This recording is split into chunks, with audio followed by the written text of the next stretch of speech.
Now this is a story all about how this girl's life was upside down. We'd like to a minute, just sit right there. We'll tell you all about how Crohn's disease isn't so rare.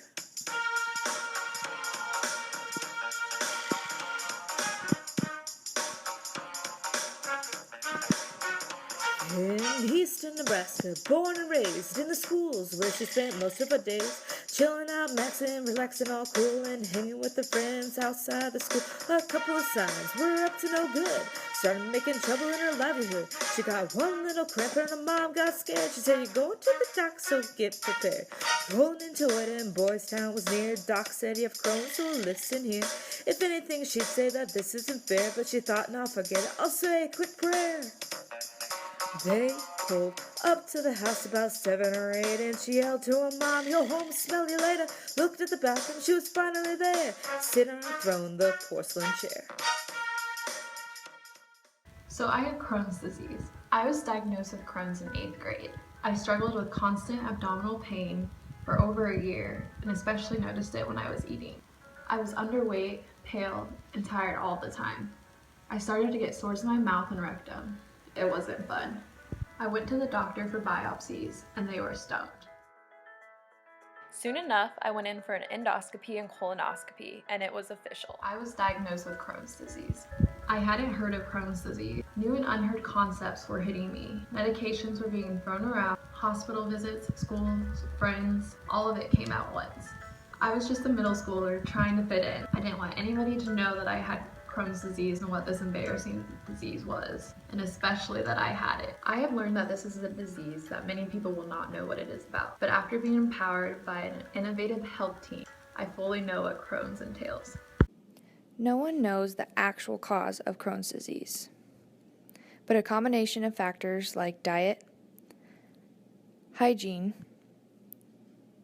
stress, smoking, and NSAIDs can influence the microbial flora of your gut. Other factors also put Maddie at an increased risk. Living in an industrialized area, being a Caucasian, and having a family history of digestive diseases greatly increased her predisposition to developing Crohn's. Genetics definitely plays a role with this disease. If a family member has Crohn's, the person is at an increased risk. There are numerous gene variations that produce similar types of destruction to the mucosa. If someone is genetically susceptible, but never becomes exposed to the triggering agent, they will not become ill. But on the other hand, a person who is not genetically susceptible, even if they are exposed to the trigger, will not develop Crohn's.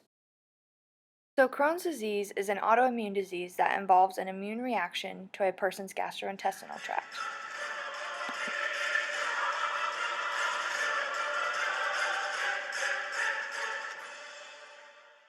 And unfortunately, you have it for life.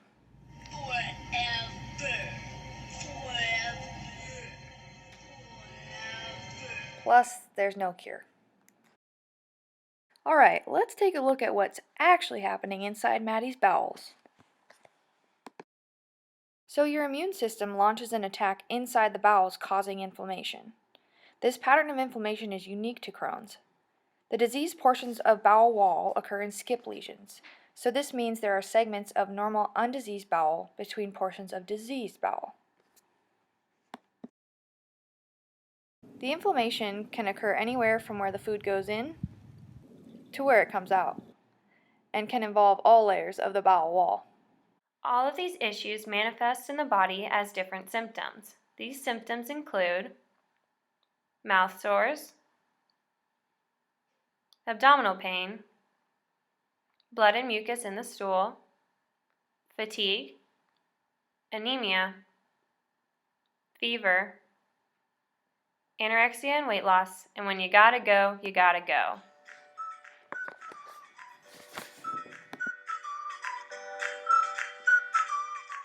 This disease comes with its various problems. First off, fatigue and lack of energy.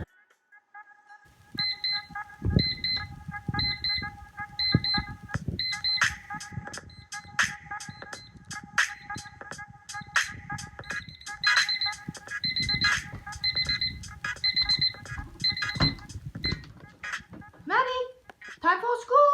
We gonna be Although this does make it really hard for me to wake up sometimes, the fatigue also wears on me as the day progresses.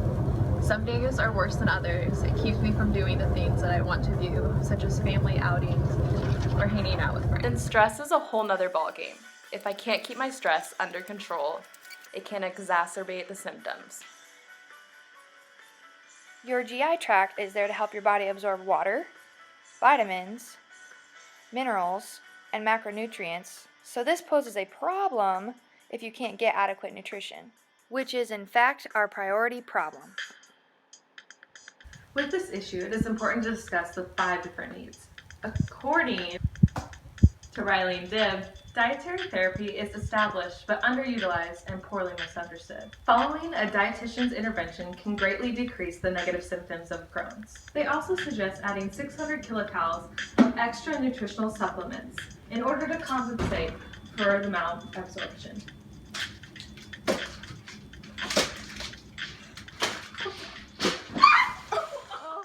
Also, a log of nutritional intake.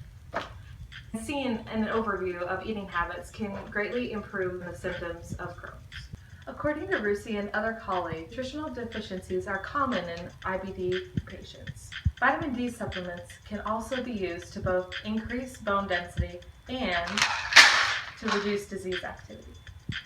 According to Lewis and other colleagues, limiting dietary intake of total fat, polyunsaturated fatty acids, and meat can improve symptoms. Crohn's Walk, let's talk. Take Steps is a program created by the Crohn's and Colitis Foundation of America. They have a Lincoln division, and each year the walk is held at Holmes Lake.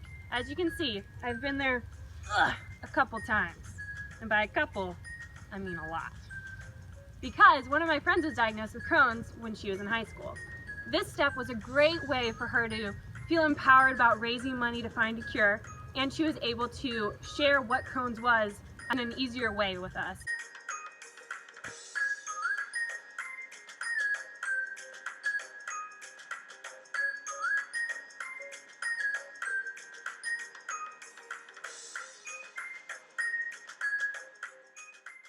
It was awesome for her to be able to talk about it and explain so that we understood a lot easier. The Crohn's and Colitis Foundation of America also offers support groups bi-monthly here in Lincoln and in Omaha.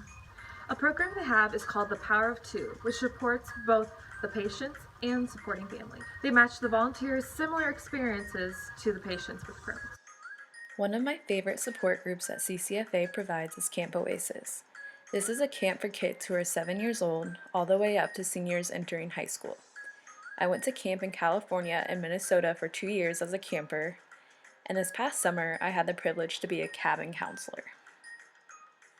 Camp Oasis has given me a support system and a second family who truly understand my disease. These people are inspiration to me every day. Empowering patients with Crohn's is so important. Those with Crohn's need accurate information on how to control their condition as best as possible. The patient may need help setting realistic short and long-term goals. Certain goals may be decreasing the amount of blood in stools, maintaining a body weight within normal range, be free from pain and discomfort, and demonstrate the use of effective coping skills. Some common interventions that a nurse can use when working with a Crohn's patient are to educate on the importance of rest and diet, as well as talking about drug action, drug side effects, and recurring symptoms of the disease and when to seek medical care. Complementary and alternative medicines are also playing an important role in the holistic care of a Crohn's patient. By holistic care, it is meant that the nurse encompasses the physical, emotional, and spiritual well-being of the patient. The holistic methods that I put to use in my day-to-day life are using essential oils, mindfulness-based activities like meditation and yoga, and even acupuncture. These help with the overall treatment goals of delaying relapse, prolonging remission, and enhancing the quality of life. I can proudly say that I am in remission today. For healthcare providers who work with people with Crohn's, it's very important to remember a few things. First off, it's great to stress dietary compliance with your clients. Even though something may be good now, it could greatly affect them later on. So you need to really explain that to them so they understand that they need to adhere to their diet strictly. Another thing that we cannot stress enough is taking the time to listen to your patient. Include them in their own treatment plan. They are the focus here. If your patient wants to try and lean more towards a holistic approach, make sure that you know all the treatment options available. We need to advocate for our patients.